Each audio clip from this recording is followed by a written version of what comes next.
And hello, WSSEA fans! Welcome to the favorite day of the week, at least for CB and I, Tiny Shiny. Yeah.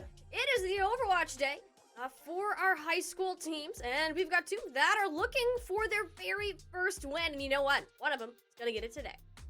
Absolutely. We got Naches High School and we got Lakeside High School coming out. Two smaller schools that have been coming out 0-2 in the week so far, looking to get their first win. And, law of averages, I think one of them is definitely going to walk away with a dub here. And, week 3, you definitely do want to try and get that momentum under your wings, get things kind of taken off a little bit earlier. Because, next week we're going to start kind of getting into, the middle, like the real thick of it, the meat of the 10-week cycle there. So, want to try and get that first win and get that momentum behind you as ASAP as possible. As ASAP as possible? I love the way that you worded that, CB.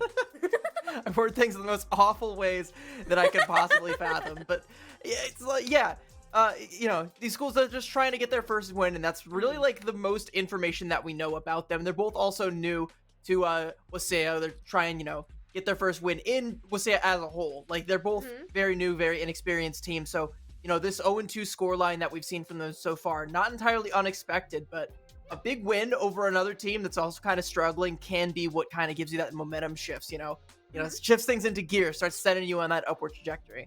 Yeah, it is only week 3 after all, right? You still have plenty of time still left in the season to come up with that first win, and hey, maybe it could potentially be here in the week 3 matchup. And as you guys can see in the lovely right corner of your screen here, is that our first map has been selected. It will be the control map of Antarctic Peninsula, the newest addition to Overwatch 2. And ZB, why don't you go ahead and talk about the very first minimap we're starting out on? Yeah, we're starting out here on, I believe this is Labs, and this is one where we do often see a little bit more of that rush mirror that kind of, centers over that high ground that kind of overlooks the point there on that left-hand side as we flew past it there. So if that is something that one of these teams wants to lean forward and they're trying to search for something that might be a little bit more meta-dependent, that can be a direction that they decide that they want to go with. But at this level, we tend to see a little bit more comfort picks, which is why, on the blue team side there, I'm seeing like Junkrat, Roadhog, that like Aussie duo up there. If that squad does actually get control of that high ground, that Junkrat is going to be very lethal because there's those very narrow choices you have to get through in order to contest that high ground where, if left uncontested, the Junkrat can just blink away the pipes and get a lot of big explosive damage onto your girl Zero, kind of melt that Rhine shield or find an unsuspecting backliner. But it is actually going to be red team right here. We'll get the official names up here in a second here. Running a little bit more of a rush mirror, but it looks like these teams are going to try and center the fight right square on the point to kick things off with. Yeah, we're starting out here, Naches, running your more traditional, actually not very cheesy Reinhardt composition that you'll see with... Stole my joke. I totally stole your joke. With the Mei and the Bastion, so that's very good to actually getting this space. You can get in, but they're actually going to end up giving up the objective. Lakeside just walked right on there. They intimidated them with Mr. Butterboy on the Roadhog. They're like, nope, we're backing right back up. I mean, they're still in the fight. They can still come back into this point. They seem to want to, but are looking for that window of opportunity. Problem is, you wait too long. Motion's going to go ahead, spam those Junkrat things right on in there, pick up one, and just like that, the floodgates are going to fly right open. And the more time that we see Naches here just kind of sitting and waiting, the worse it is for them, the better it is for Lakeside. So I think Naches kind of understand the fundamentals of how this comp works. You try and, use that Mei wall to wall someone off and then you rush them down. But the problem here, though, was that too many of the players were playing way too far back from where your girl Zero was. So all of that pressure from that Junkrat spam, all the pressure from the Roadhog was just coming through. And there was no one to help back this Reinhardt up, help give that sustainability. Almost lost the Rhine going forward there, but there just wasn't that Bastion. Star is playing on a complete flank here, but is actually going to find an early pickoff there as a result there. Apricot Dawn made the same mistake I know many have before you. Never underestimate the damage that a Bastion can cause. It will put you in a very sad place, and your girl Zero will make sure everyone else goes to a very sad place. The Earth Shatter was laid down while all of that was happening. Took out a couple on their own. The Resurrection is there onto Honeycomb and Star respectively, so each team got a man back on the field. Now, who is going to come out into this fight? Apricot Dawn, they have that Death Blossom. That's going to be the win condition here, and it comes in, gets two, picks up a third on a Patches. finally, this looks like the Eagles of Lakeside are gonna close this one out. Looks kind of brink there with your girl Zero kind of picking up a couple. Apricot Dawn did so much here and is buying so much percentage for their team. Lakeside, they're able to come back. The only one remaining is this Reinhardt, who's sub 200 HP. That's not going to do too much when they need to touch the point in the final 4%. And CB, it looks like that Naches, they're just going to go ahead and give this one on up. So it's 100-0 for Lakeside to start us off. Yeah, I feel like there's a little bit of a misunderstanding as far as, the actual fundamentals of that composition. And, like, having the Reinhardt on the point for so long and just kind of staggering things out till we get up to that 99%, where your girl Zero, she's the last one left alive, no HP, has to try and, hightail it, but can't really get back in time to contest the point. That's just kind of a freebie there for Lakeside, but it all kind of goes back to Apricot Dawn swinging the fight back in their favor with that Death Blossom. That was a massive, massive play. And one of those kind of risky hero plays that you don't always see, where had they not picked up a 3K with that, that definitely would have been, an ult completely thrown down the drain. Never see that one again, GG go next.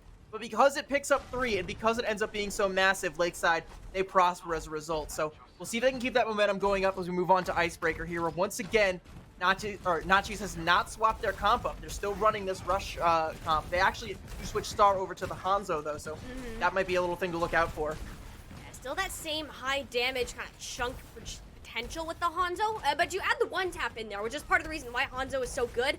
Problem is you don't really have that stable tank to hide behind because your girl Zero backed up through that. So Motion is just going to keep spamming these little Junkrat nades down choke. You're getting run over in the front line at a composition. Just went literally the opposite. Look at that train, CB. Oh, Mr. Butterboy just had to do it to him. I don't even care what happened on the point. That right there was just entertainment. That was incredible. If we go down together. Yes. Yeah. Just pulling your girl Zero down with the hook. That's one of the most classic interactions that I've ever seen. But these two teams not quite done interacting, but I think Apricot Dawn might be just about done for right now. Is gonna finally get taken down by the back line, and Mayhem also gonna help clean that one up there. And this might actually be enough for Naches to take control of the point if they can clean up this pesky hog here. Now, we really haven't seen a reset so far, and it's gotten to the point where there's been so many resurrections, players just keep coming back into the fights. It should theoretically go in the favor of Naches with the amount of pickups that they have. I believe it's only the Reaper really sitting around. Apricot Dawn still has the Death Blossom. He's actually going to pop it out, ends up getting one. That Mercy's so low, flies behind the shield. Oh, not again. Apricot Dawn coming up strong, but your girl Zero has had enough. Like, nope, we are not going down in this match with nothing. So many things just should not have happened there. Like, that Mercy definitely should have been 100% safe. I don't know if the shield got tilted just a little bit to allow that Death Blossom to hit her, but regardless, she falls. And Hatman gonna fall really early in this fight as well. Your girl Zero gets the nano boost and is able to pick off 2 with it, but is that gonna be enough for them to hold here? It looks like it might be. Yeah, your girl Zero just chucking the nano. There you go. That ends up working out. A bit more stable ground for Naches to stand on, but look what they're walking into, CB, or rather, what their opponents are walking into in terms of the ultimates that they have at their disposal once they get a regroup.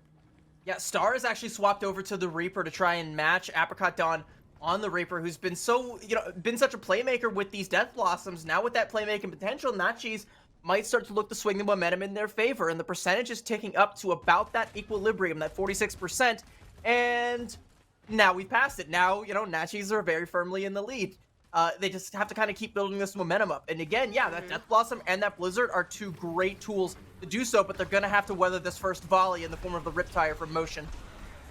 They got the initiation here on one side. The Riptire's still going around. Hasn't got anybody because Motion was waiting for that moment. Picked up a triple kill. Said Apricot Dawn cannot be the only one to do so. This DPS duo is working magic for the Lakeside. Eagles are going to go ahead, flip that one right back over. Yeah, there's just nowhere to go there. I'm not sure if, if Mayhem didn't have the cryo freeze anymore, the ice block to try and, protect themselves from that Riptire. But as for everyone else, once the May wall went down, just a huge explosion. Classic, just classic Junkrat things. You get the 3K snatch up that play of the game clip there with that Riptire. So big ups to Motion there. We're still kind of at an equal 69% there. Nice score from both sides, but an Earth Shatter being followed up with a Blizzard might mean Naches takes it. Yep, Naches just going to go ahead, walk in, dump the ultimates they have. A very standard transaction when you think about the Overwatch ultimate economy, and one that really didn't play way too well into the favor of Naches because they've expended all the resources while Lakeside, they got plenty. Yeah, you mentioned Overwatch Ultimate Economy. Yeah, Naches has completely gone bust as far as their economy goes. They might be able to get this to that 99% threshold, but they have to play really safe. They have to protect Patches, who's getting really, really low, and they have to build up to something that's going to allow them to retake in this fight. Well, you know what? You want something done? You give it to Apricot Dawn. This Reaper player has been ridiculous the entire time that they've been playing the game. Picks up another casual triple kill. I'm not, that's about all you gotta say about this guy. They just do it time and time again. This is why you put your resources into your DPS carry.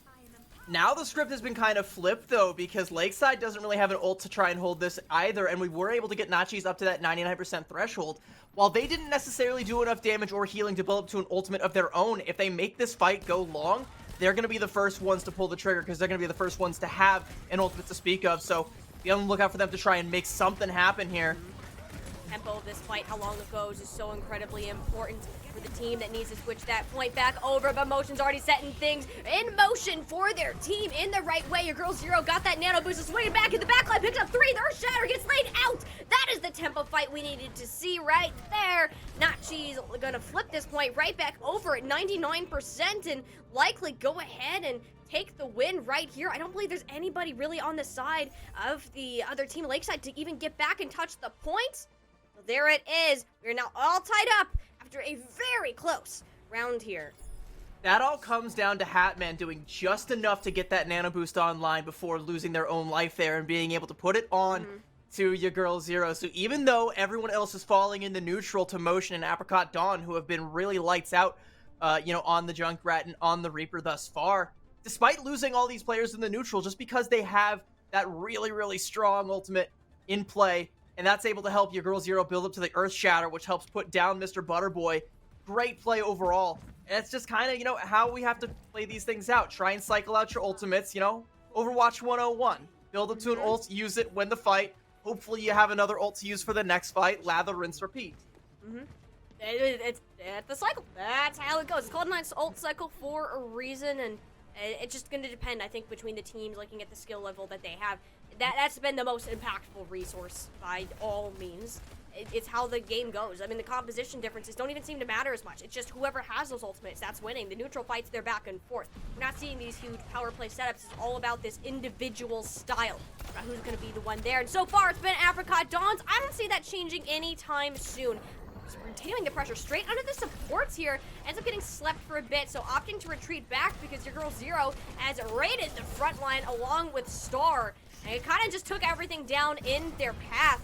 Still a pretty neutral fight back on the objective, and with the resurrection coming through, it could very well be winnable for Naches. They got this big old rectangle man to kind of hide behind in the meantime, and they're looking to take out the Ana. I love the aggression here from Girl Zero, really making these things happen, taking out the supports like they're a Winston, not a Reinhardt out here. And hey, if that's what's going to win Naches the fight, that is what's going to go ahead and win him the fight. It's all the aggression from your girl Zero, but Lakeside, something that they're doing a lot of that I want to call out is they're punishing some of the risky reses that Patches is going for on the side of Naches. You're seeing them go in, try and get a big res. Motion just killed a Reinhardt with a Junkrat trap, but Patches got one of those risky reses off onto Star, who's going to immediately clap right back and punish them. If they let Patches get away with those reses, they know it's going to be disastrous for them, so they have to continue to snuff those out as they come. Well, you also can't let Rain get away with those reses either. Those aren't going to help because you literally just res Motion and suddenly Naches decide, nope, I don't want to be here anymore. And they're going to get staggered out like this continually, CB. We haven't really seen too much of a full reset, if any, the entire time we've been on this map. So when you're not taking these resets, you run the risk of these going long, and yes, you'll get more ultimates. Yes, you get more hero plays like these, but the downtime just simply isn't there. Your girl Zero doesn't need any. Clearly okay with just going in, swinging around that giant hammer, and not even thinking too much about what you're doing. I mean, that's how Reinhardt works sometimes. You just got to be that source of brute force, and it will all work out in your favor, even hurting the other team in their own ultimates as this begins to play out. Yeah, there's really nothing that feels all the more honest than a good, honest Reinhardt being nano boosted there. Like you said, you can just kind of shut your brain off, just go grug mode and swing hammer, everything nailed, me kill. Just smack them all left and right, and that's what your girl Zero just seems to be wanting to do, is try to build up to that Earth Shatter to make it even easier to hit all the nails, get Hatman up to that nano, you know, do more damage and walk right forward, though. The thing that they have to be on the lookout here for, though, is Apricot Dawn. With that coming in with that Death Blossom, but without motion there, it might be a little bit easier to not think too much about it. But here it comes. You talked about the ult cycle. There's the spin cycle right there. A Nano Death Blossom, an old Beyblade combo. Hey, even your opposing Reaper is complimenting that. I mean, hey, give Apricot Dawn some credit here. It's by far been the player with the most notable presence in the kill feed of this game, and especially that of their team. 100%. I mean, again, heads up to, or props to Motion for a lot of these great Riptire plays and some of the traps that have been laying down to set up some of these plays, but it's almost always Apricot Dawn that we're seeing just lighting up the kill feed, taking it over, making it their own, and that's what they've now done with the point. And if they continue to play this way, continue to build up to these big Death Blossoms, and Naches can't shut them down, then, you know, we're going to be looking at Lakeside taking map 1 for sure here. Lakeside, they're on a roll. They even made some swaps around to the Orisa, which clearly Mr. Butterboy doesn't have a problem playing whatsoever. Shut down an Earth Chatter for the very first time, as a matter of fact. And Lakeside, they're just going to continue this ultimate, or the time picking up for them, putting this about to one fight left. Mayhem has to play really, really careful here. They can't lose their life when they're in this one fight territory, so close to, you know, so close to death. Has to, go back and get healed. Thank you very much, Hatman. Now Naches has that nano boost, and they can copy that with the, they can put that onto the Echo, who has the copy, and make a big play here. Looks like that's exactly what they're gonna do. Except for they're going to give that nano to good old faithful the Reinhardt out there. And hey, the Reinhardt did the thing where you charge into the backline and you get things done. But Apricot Dawn just did the thing too, where it comes up with 3, comboing with Butterboy. What a beautiful combo to close out this map for Lakeside. That better be play of the game right there, because they certainly deserve it. I mean, Apricot Dawn had like 6 play of the game moments. Like every time they got Death Blossom, it was just taking over the entirety of the kill feed. Okay, your girl Zero. All right, we can let you have that one, but we know who the actual MVP of this map was for sure. Your girl Zero had, you know, this hero moment on Icebreaker where she got the nano at the last possible second and went absolutely nutty with it. But, you know, Apricot Dawn is right now a problem for Naches. They have to try and find a way to solve that problem. You know, be that some other type of compositional thing, maybe reverting to something a little bit more comfort picky, you know, trying to play something at range, maybe. We're going to be going into push for our next map, and it's going to be New Queen Street, so you might be able to see something a little bit more long-range hit scanny if that's something that Naches is able to pick up that could maybe shut down a Reaper and, you know, help them turn the tides in their favor, because this doesn't look, you know, too clear-cut in favor of Lakeside. There's definitely a little bit of wiggle room for Naches to make up the difference here and, you know, come back strong on our next map here. And I do honestly think it comes down to these small moments, right? You're looking at what Naches are playing. It's your more traditional composition style versus the Roadhog, the Junkrat on the other side. Granted, if you're playing a Roadhog, a Junkrat, how often do you play against those? There's actually a major surprise factor. You don't often practice against that. Teams have an ability to kind of catch their opponent off guard, make it difficult for them to adjust. But of course, Overwatch is such a game about adaptability. Never say that word correctly. But adaptability is kind of the name of the game here. We saw some swaps at the very end. We went over to an Echo for a little while. We saw a Hanzo. Specifically in that DPS department is where we saw it. The biggest things that were consistent here were that Reinhardt, that Ana, and even the Mercy. And I think that might be the core that Naches wants to play around, right? You give all of the resources to your girl Zero. Clearly they are able to get things done. That isn't a bad thing whatsoever. But now the question is, how do you enable the rest of your team to continue to match what Lakeside is doing, as they're looking like they're pumping all the resources into a Reaper? What's the difference here? The Reinhardt versus the Reaper. Who is the greater backup? Yeah, it's you know, what you're getting for your investment. If you're putting all your resources into the Reaper on one side, and you know he's just going nuts with the Death Blossoms every time, and you're putting all your resources into the Reinhardt, they're going nuts every time. You know, you have to try and be like, okay, who's getting more value? What's ended up happening around that? Who's getting more value in the neutral outside of these big ult engagements? And that is Lakeside that has been getting a lot more value, because again, you know, Apricot Dawn has even been getting some pretty big plays without the Death Blossom. You know, they're able to go in the back, get some TPs and find early pickoffs onto either Patches or, you know, onto Hatman. A lot of the early pickoffs I was talking about where they've been punishing Patches, going for very risky reses, it's Apricot Dawn being the one to get that final blow there. So they're in position to try and make these plays happen. So, you know, They're very much so winning this in the neutral, but that doesn't necessarily mean that Naches can't clap back, that they can't, find their own footing, start to get a little bit more ahead in their own neutral game here with a couple of swaps here. Interesting swap they've made, by the way, is they swapped out the Reinhardt for a Zarya, who we've seen a lot less of, but might actually play pretty well into this Junkrat Orisa composition that we're seeing over here on Lakeside. If your girl Zero identified what Lakeside wanted to run, what they did really well on last map, Zarya is just the pick you want to go to. Hard part is you need to be very careful about how you're managing your bubbles right now, because you are going to get obliterated by a Junkrat, by a Reaper, an Ana Bionate, a Javelin. There's just so many things that could go wrong in the tank department, and you also don't offer that same protection for your team while we're doing this. Both of those things have already come out to play. However, the Resurrection is there on the side of Lakeside, so they're back up to a full 5-player squad. They're going to battle this one out to the best of their abilities. If you continue through that neutral game, both Mercies go down instantaneously. Lack of a support. This is actually Naches. They're doing better when these fights are dragged out a little bit longer. When Motion and Apricot Dawn are dealt with, they're suddenly doing infinitely better. Yeah, they're not doing a really good job. When I say they, I mean in this particular situation, I mean Lakeside. They're not doing a particularly great job of playing around your Girl Zero's Zarya bubbles. They have to, try and count these out and know that when you have both of them out, that's when Apricot Dawn needs to go into the backline and strike, because your Girl Zero is not going to be able to turn around and save that backline. They're not going to be able to, give them a second chance to reposition and try and create themselves a little bit more distance. There was a great sleep dart, by the way, from Honeycomb onto Star early on, but that Bastion immediately got woken right back up and wasn't able to... Bye, Motion. Hello, thank you for coming. See you later. I guess the fight's kicking off, so we'll have to focus on what's going on in front of us now. I gotta say, there's a lot going on in front of us, at least for Mr. Butterboy out here. Stuck in a grab, getting lasered, getting frozen, bunch of things. Not going too hot for Lakeside, but Naches are not complaining by any means. And will come out onto Mr. Butterboy, but that one's just gonna go down in vain. You got nothing. And even the Riptire's committed to this CB. Massive commitment just to try to get something done here, but unfortunately, that deal has already been struck. First point of the cap. Patch is going to go ahead and res up your Girl Zero there, and they did cap the first point. Yeah, that checkpoint is huge. Motion, again, running a bit of a soup kitchen there, goes in a little bit too deep. That pickoff onto Star, though, might actually be enough for Lakeside to try and get back into this, and they're going to follow it up with the pickoff onto Patches as well, so they're able to find their footing and flip this in their favor. Not necessarily off the back of that Riptire. That investment might come to bite them later on, but if they can keep this momentum up and stagger these picks out and get a little bit more bot progress, they might be in a better position.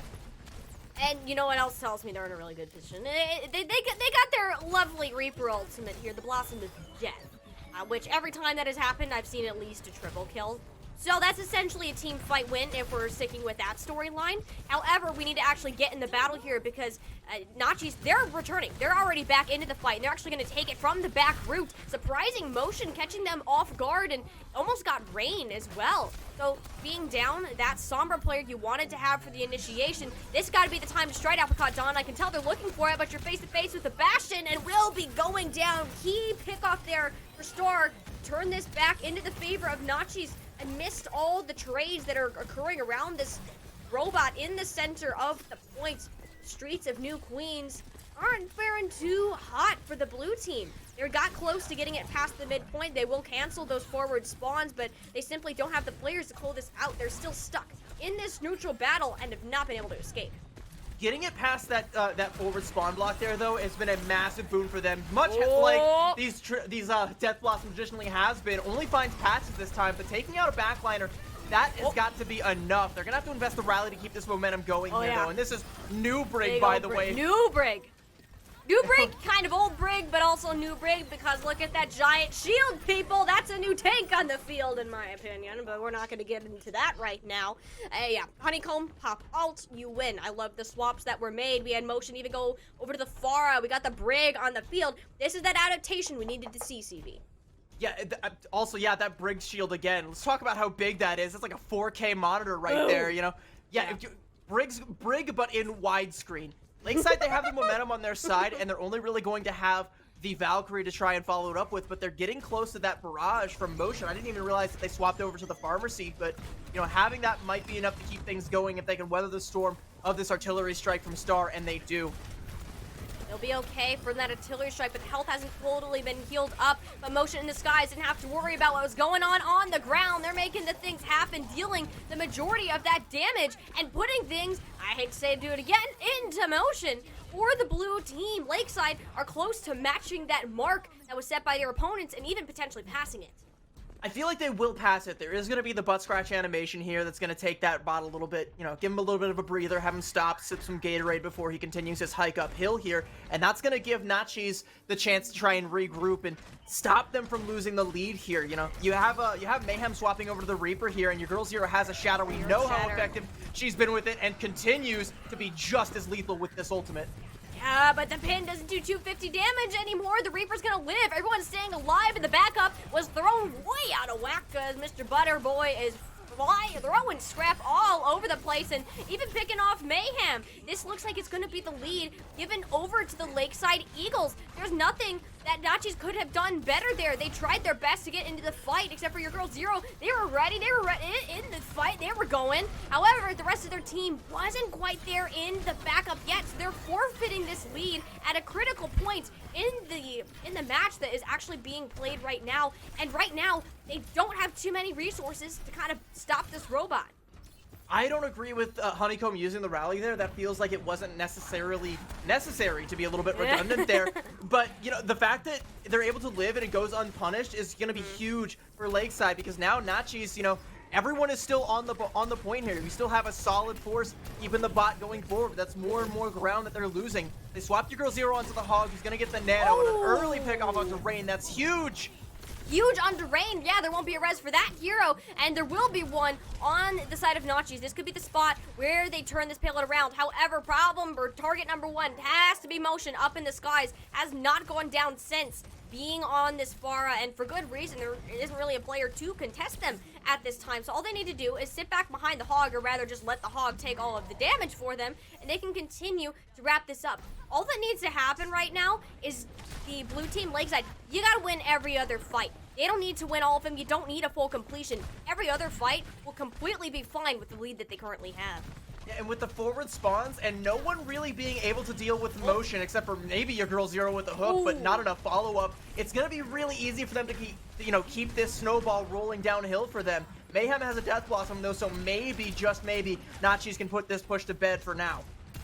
Mayhem needs to do what Apricot Dawn has been doing with these Death Blossoms, and you got to get something big here. That's how this needs to go. But you're walking right into a whole Hog. It's actually going to be more of a floating Blossom than anything, going far away from any player that could damage.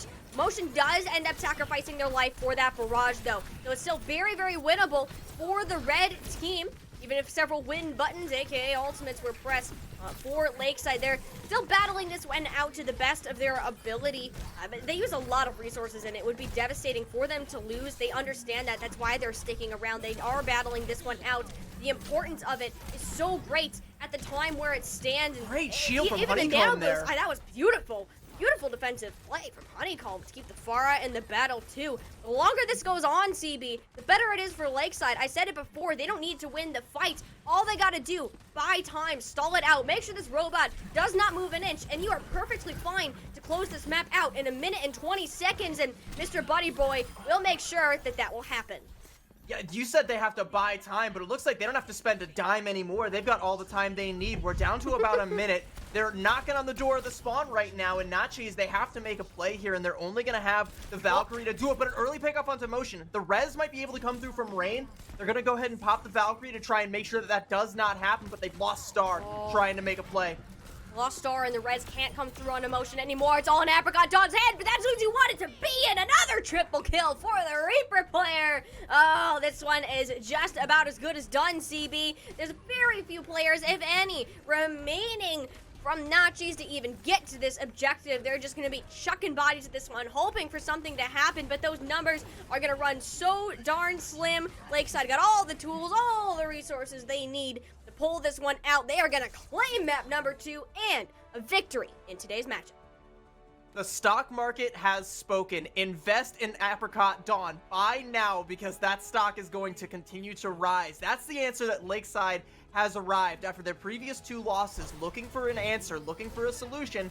They found one. We play Reaper, we put our resources into the Reaper, and everything's gonna come up Lakeside from there on out. If you're Naches, we're still early in the season. There's still time to try and find an answer, but, looking at the way things shake out now, it does look like they're still looking for that answer.